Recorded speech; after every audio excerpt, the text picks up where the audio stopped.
કેટલાક ખાસ સમય નિશ્ચય વધુ જરૂરી હોય છે.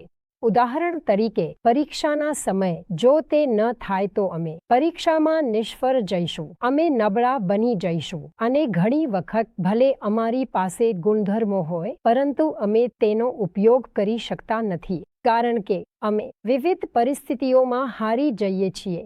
જો કોઈ કંઈક કહે છે તો અમને લાગણી થાય છે, અમે અમારી ચિંતા છોડી દઈએ છીએ. તે ખૂબ જ ઝડપથી ઉતરી જાય છે.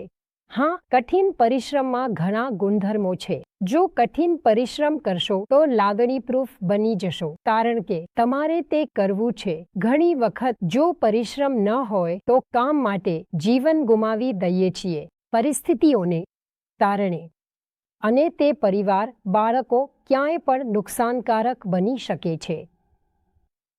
જેમ પરિસ્થિતિ અમારી સામે આવે છે. એટલા માટે આજના પરિસ્થિતિમાં જો તમે વ્યક્તિ છો તો વ્યક્તિ માટે તેની નૈતિકતા અને સકારાત્મકતામાં પ્રેરિત થવું જરૂરી છે.